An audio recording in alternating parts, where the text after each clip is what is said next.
50 years on, I could not escape from the feeling that what happened one summer's day in 1969 really was the most dominant and influential event in my life. The riot that followed completely transformed the street that I lived in, and in those 20 seconds where it began, I subsequently found myself thinking, oh, those were the 20 seconds that changed my life, where everything was turned upside down, the very ground on which we walk was lifted.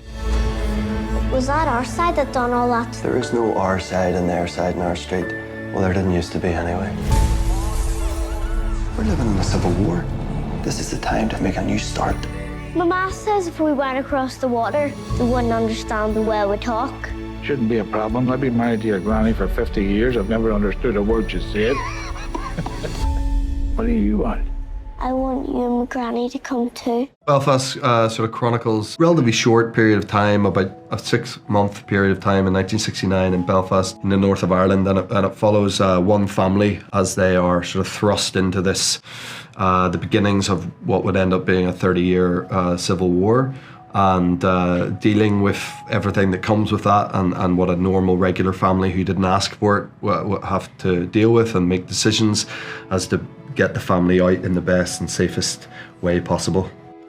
And you play Pa, and I play Ma. I play Pa, who's the father to the young. It's all seen through the eyes of a 9-year-old boy called Buddy. I play Pa, who's his father. What Ken Branagh has tried to do is to offer up his memory of being an innocent boy in a city called Belfast that was suddenly, his life was ripped apart. But also he wanted to show the kind of the joy of living, the humor of people, the necessity of neighbours and neighbourliness. This was his homage to his childhood and the people of Belfast.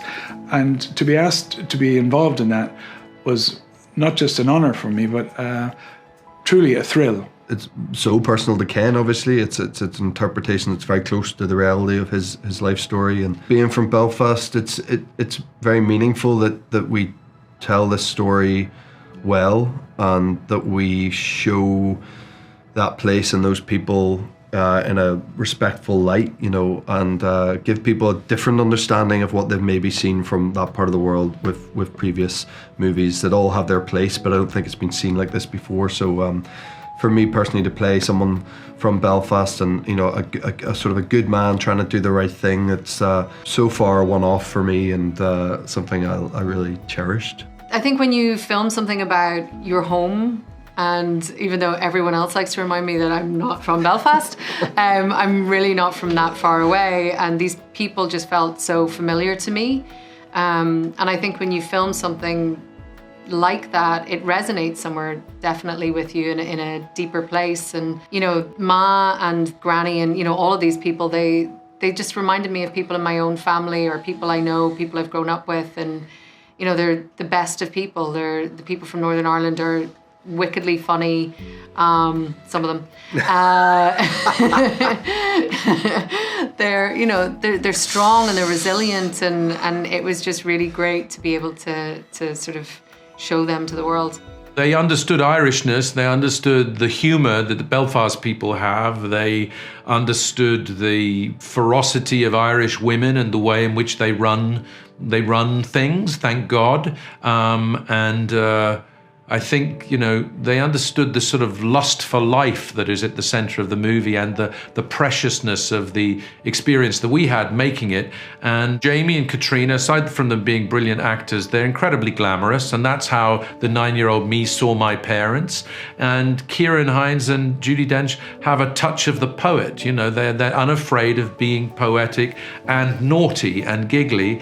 And in Jude Hill, I met somebody who had this incredible capacity to be present while listening. I knew that half of his performance would be listening to other people, and I needed to be completely compelled by this young sponge of a boy taking it all in, and he had that, and they all understood somehow their Irishness and were happy to express it. So I was very lucky to have them in the movie.